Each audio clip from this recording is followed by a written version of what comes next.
नमस्कार मित्रों, मैं हूं आचार्य श्रीधर खंडल और आप देख रहे हैं हमारा विशेष कार्यक्रम, जिस कार्यक्रम में हम आज आपको बताएंगे चंद्र ग्रहण के बारे में, जो इस महीने और अगले महीने की 5 तारीख को यानी जुलाई को एक चंद्र ग्रहण जो है वो आ रहा है 5 जून को।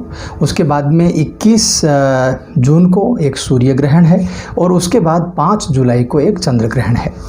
तो मैंने देखा कि व्हाट्सएप पर बहुत सारे ऐसे मैसेजेस आ रहे हैं जिसमें यह लिखा है कि यह 3 चंद्र ग्रहण मिल करके विश्व युद्ध करवा देंगे। इन 3 चंद्र ग्रहण के कारण पृथ्वी की भौगोलिक स्थिति बदल जाएगी, यहाँ पर बहुत बड़े बड़े तूफान आएंगे और जो मानव सभ्यता है उसको मिटाने जितनी चीज़ें उसमें मैसेज में कही गई हैं। मेरे हिसाब से ये सभी मैसेजेस गलत हैं, बहुत बहुत गलत है, क्योंकि विश्व युद्ध की जहाँ तक बात होती है वैसी कोई व्यवस्थाएं इस समय ग्रहों की नहीं बनी हुई हैं। और यदि चंद्र ग्रहण और सूर्य ग्रहण मिल करके ऐसा कर दें, यह मैं मानता नहीं, क्योंकि यह केवल एक भौगोलिक घटनाएं हैं। हाँ, इनका असर होता है लेकिन बहुत परसेंटेज उसके कम होते हैं। तो आपको बिल्कुल ये नहीं मानना चाहिए। जो भी मैसेजेस आपके व्हाट्सएप ग्रुप में, फेसबुक में, ट्विटर और इंस्टाग्राम आदि जहाँ पर भी आपको मिल रहे हैं, और बहुत सारे ऐसे जो लोग यूट्यूब में डराने की कोशिश कर रहे हैं, 5 ग्रहण, विश्व युद्ध, ये वो, 1000 फलाना ढिमका, बहुत सारी बातें चल रही हैं, उनको बिल्कुल इग्नोर करिए, बहुत बुरी तरह से उनको इग्नोर करिए, क्योंकि ऐसा कुछ भी होने वाला नहीं है। हमारे जो पंचांग हैं वो इस बात का प्रूफ है। मेरे पास जो नीमच से छपता है, एमपी से, बहुत अच्छा पंचांग है, निर्णय सागर पंचांग, जो पंचांग की मान्यता पूरे भारतवर्ष में नहीं बल्कि विदेशों तक भी लोग मानते हैं। और जितने भी अच्छे विद्वान हैं, चाहे वो बनारस के विद्वान हों, चाहे वो बिहार के विद्वान हों, चाहे वो जयपुर के विद्वान हों, कहीं के भी विद्वान हों, वो सभी निर्णय सागर पंचांग की बात ज़रूर मानते हैं। और इसीलिए इसका नाम निर्णय सागर रखा गया है। यानी 5 पंचांग में यदि कोई बात लिखी है और वो बात यदि मिलती नहीं है तो उस बात का निर्णय कहाँ से होगा, और उस बात का निर्णय करने के लिए निर्णय सागर पंचांग को मान्यता दी गई है। तो मैं पंचांग में देख करके आपको बताता हूँ निर्णय सागर पंचांग में इसके बारे में क्या लिखा है।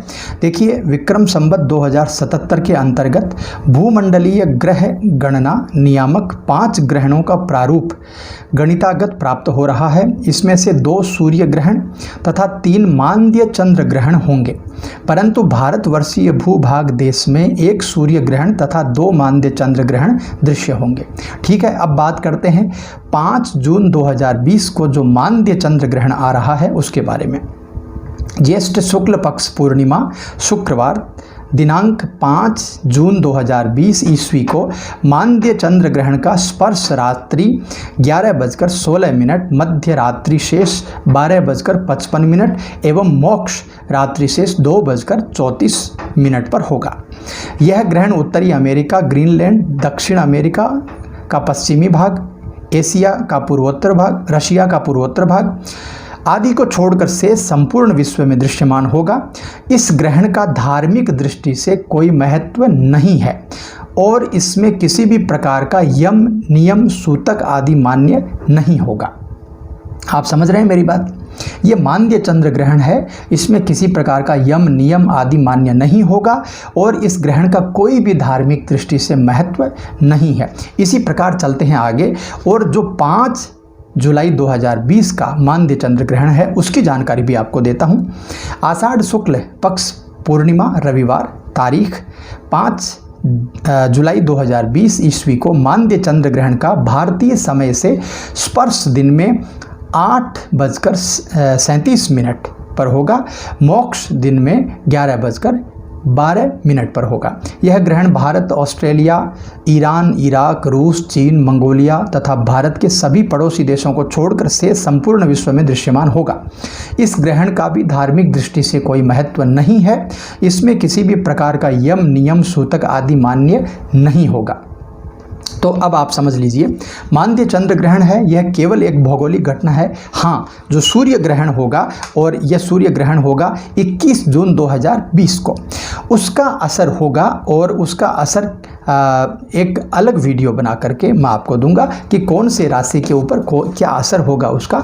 तो ये दो जो चंद्र ग्रहण हैं उनके बारे में आप बिल्कुल भी विचलित नहीं हो, क्योंकि जब इन चंद्र ग्रहण का धार्मिक रूप से कोई मान्यता इनकी नहीं है और किसी भी प्रकार से इनका यम नियम सूतक आदि हमें मान्य नहीं होगा, तो किसी भी प्रकार से आपको जो फालतू लोग जो बेकार के मैसेज और बेकार के जो वीडियो बना करके आपको डरा रहे हैं, उनसे बिल्कुल बचना चाहिए। उनका आप बायकॉट करिए, ताकि लोगों को यह एक मैसेज मिले कि गलत बात को प्रसारित करना अच्छी बात नहीं है।